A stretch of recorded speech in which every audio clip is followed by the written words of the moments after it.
In January, we did my annual 31 Days to a More Effective Compliance program where we looked at one thing you could do each day. Well, we're back with the Compliance Tip of the Day.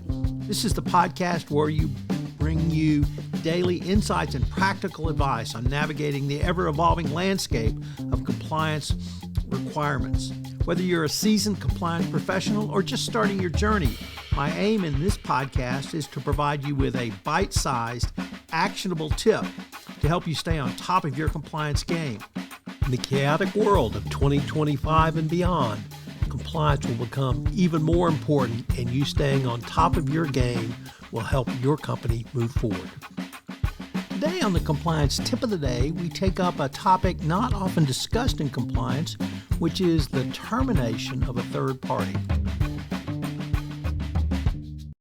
At some points in your compliance career, you will be required to terminate a third party, and there will be multiple legal, compliance, and business issues to navigate.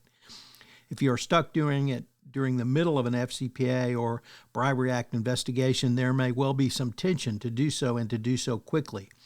If you have not thought through the issue and created a process to follow before a crisis occurs, you may very well be in for a tough road. Yet, the 2024 ECCP specifically asked that question when it posed the queries: has a similar third party been suspended, terminated, or audited as a result of compliance issues? The key theme in termination is planning. A OCC bulletin said that in the third-party termination context of a bank should develop a contingency plan to ensure the bank can transition the activities to another third party, bring the activities in-house, or discontinue the activities when a contract expires or is satisfied in response to contract default or in response to changes in business strategy. Carol Switzer, in an OSEG article, related how to avoid the pain by planning for the end of a third-party relationship. She said it should all begin with an exit strategy, a transition plan, a prenup, whatever the title. It's best to begin by planning for the end which, in the case of a business relationship, will always come, whether due to contract completion, material breach, turning over responsibility to another party, or abandonment of the contracted activity altogether. Contract termination is an inevitable phase of the third-party relationship life cycle. Planning for the end is important because the more long-term and layered the relationship, the more difficult it is to disengage.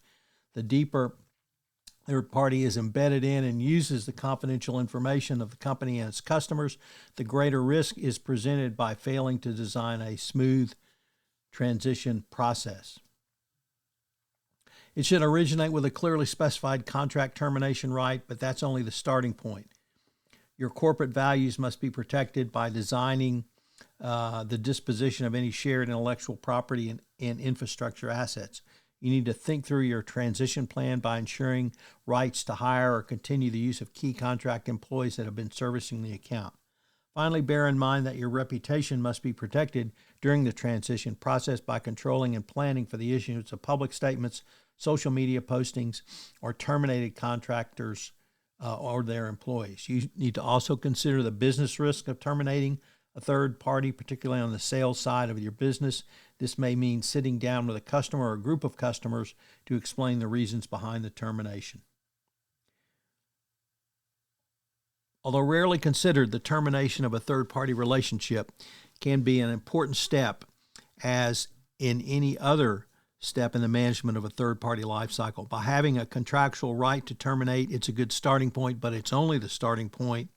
You'll need to have a compliance and legal business plan in place, and if you do not, the cost in both money and potential business reputation can be quite high. So what are today's 3 key takeaways? Number 1, think about the issue. Number 2, plan. Have a plan in place for third-party termination. And number 3, start it all with a contract. So having contractual termination rights that have been agreed to by the parties is a key element to protect yourself going forward. One of of the things that I'm happy to do for you, the compliance profession, is if you have a question or a series of questions you would like some compliance tips on, I'm happy to take any requests that you might want, certainly anonymize them, and give you a quick tip. Either one quick tip or maybe a week's worth of quick tips. So if you have any tips you want about your compliance program, you can shoot me an email at tfox@tfoxlaw.com. This podcast was created and produced with the assistance of AI.